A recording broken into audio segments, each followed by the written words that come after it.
Assalamualaikum warahmatullahi wabarakatuh. Selamat datang di video kampanye baik tentang penerapan scaffolding pada Zone of Proximal Development atau ZPD. Adapun yang akan disampaikan pada video ini yaitu pengenalan konsep ZPD, definisi scaffolding, manfaat scaffolding, dan penerapan scaffolding pada Zone of Proximal Development ZPD. Yang pertama, pengenalan konsep ZPD. Apa sih Zone of Proximal Development itu? Jadi, ZPD adalah konsep yang diperkenalkan oleh psikolog Lev Vygotsky untuk memahami bagaimana anak-anak belajar dan berkembang. Zone of Proximal Development atau ZPD adalah jarak antara apa yang dapat dilakukan seorang anak secara mandiri dan apa yang dapat mereka capai dengan bantuan atau bimbingan orang dewasa atau teman sebaya yang lebih mampu. Zone of Proximal Development menyoroti pentingnya interaksi sosial dalam pembelajaran. Konsep ini menunjukkan bahwa perkembangan kognitif anak sangat dipengaruhi oleh lingkungan sosial dan interaksi dengan orang lain dalam konteks pendidikan. ZPD membantu kita memahami bahwa anak-anak belajar lebih baik ketika mereka berinteraksi dengan teman sebaya, guru, atau orang dewasa yang dapat memberikan bimbingan. Dengan memahami ZPD, guru dan orang tua dapat mengetahui kapan dan bagaimana memberikan bantuan yang tepat untuk memaksimalkan potensi belajar anak. Misalnya, saat seorang anak menunjukkan kesulitan dalam memahami konsep baru, guru dapat memberikan petunjuk yang spesifik dan bertahap, serta mendukung proses belajar mereka dengan berbagai strategi scaffolding. Ini bisa berupa petunjuk verbal, demonstrasi, atau penggunaan alat bantu visual.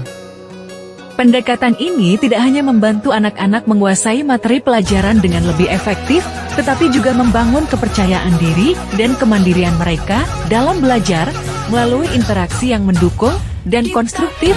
Anak-anak belajar untuk memecahkan masalah, berpikir kritis, dan berkolaborasi dengan orang lain.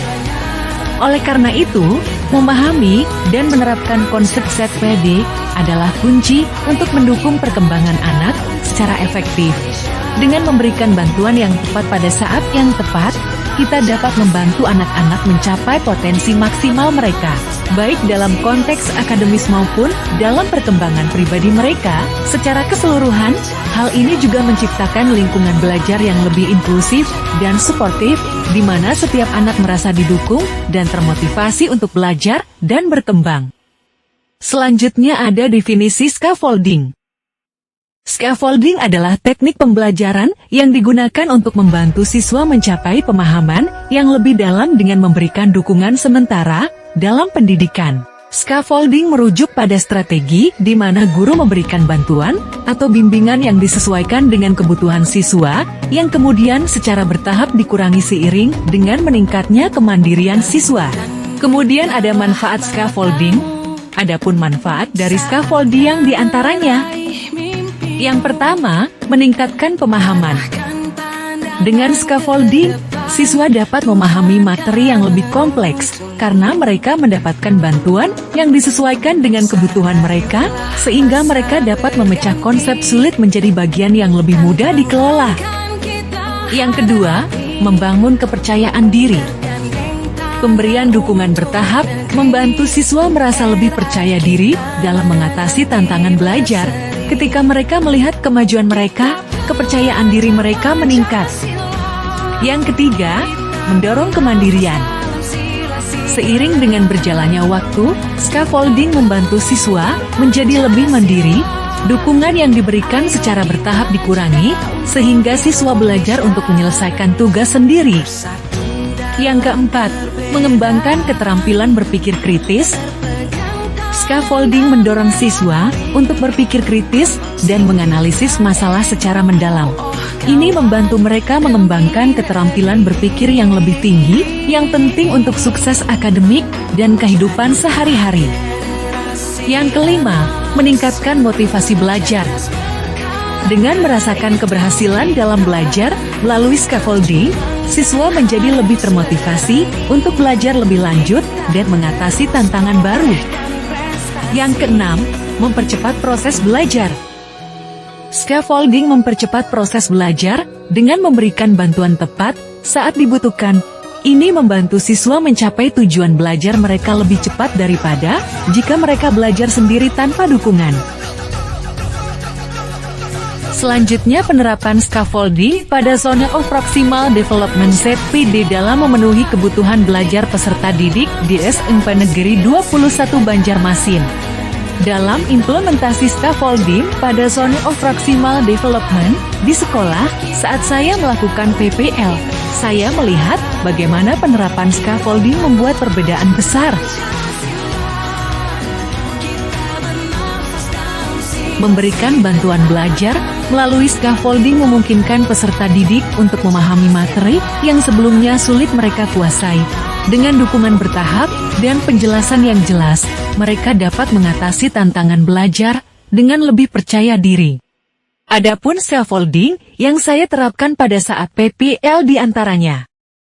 Yang pertama, petunjuk langkah demi langkah. Saya memberikan petunjuk langkah demi langkah pada LKPD kepada siswa saat mengerjakan tugas-tugas kompleks, seperti menyelesaikan soal-soal hitungan fisika yang sulit. Ini membantu mereka memahami proses penyelesaian masalah dengan lebih jelas. Yang kedua, penyediaan contoh konkret. Saya menyediakan contoh konkret yang relevan dengan materi pelajaran, sehingga siswa dapat melihat penerapan konsep secara nyata. Misalnya, dalam pelajaran IPA, saya menunjukkan benda nyata untuk menjelaskan teori yang diajarkan. Yang ketiga, tanya jawab terarah. Saya menggunakan teknik tanya jawab terarah untuk mendorong siswa berpikir kritis dan reflektif. Pertanyaan-pertanyaan ini membantu siswa menghubungkan pengetahuan baru dengan yang sudah mereka ketahui. Yang keempat, penggunaan visualisasi.